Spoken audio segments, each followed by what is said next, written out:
All right, so this week we're going to be sanitizing our freshwater tank.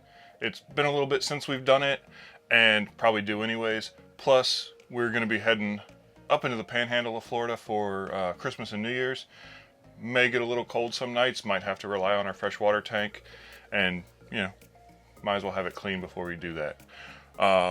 So it's really easy to do, really simple. I'll mention an alternative method to how you can do this at the end, but for us right now, we're just going to use a really weak bleach solution to get that done. And there's a couple different ways to measure out how much bleach to use. They all kind of give similar numbers, but this is definitely one where being close is good enough. You don't have to be exact. So first, you're going to need to know the size of your freshwater tank, and ours is 39 gallons. So one method of measuring how much bleach to use is to take 1 ounce of bleach for every 8 gallons that your tank holds. So if we do the math on that, we end up somewhere just shy of 5 ounces for our tank. Another way to measure it is to take the size of your tank in gallons times 0.13. And if we do that math, I think we end up at like 5.2 ounces. So just over 5 ounces. So we're going to do right about 5 ounces. It's pretty easy with a measuring cup to figure that one out. So what we're going to do is we're going to pop open our fresh tank. We're going to add the bleach to it, and then we're going to fill the tank. Once the tank's full, we're going to make sure our city water supply is shut off.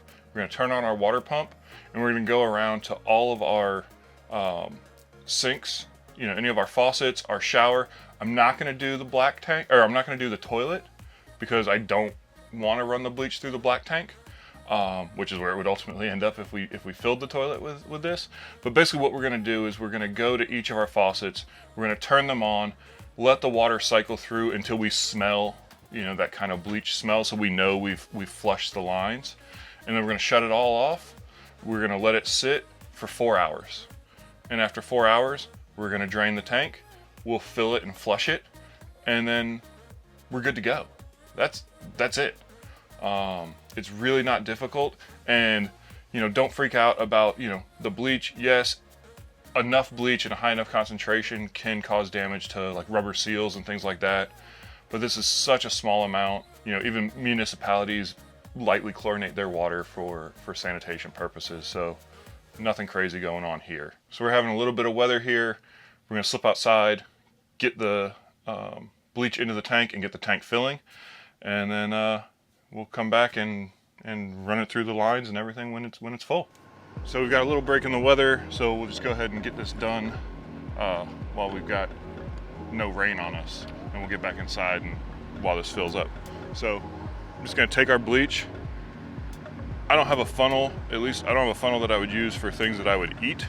So I'm just going to fill the hose with the bleach, and then I'll just shoot it right in when we turn the water on.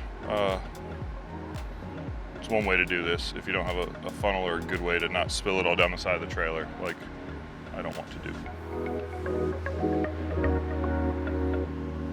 So another thing Francis did just mention, I suppose I could have used this end like a funnel and just pushed this right in here and filled it, but I didn't. So back to plan A. Just put this on, put this in the tank, open that up, turn our water on, and yep, we're gonna let that fill, and we'll go back inside and talk about what we're doing. Clean the hose while you're at it. Yeah, hose got clean.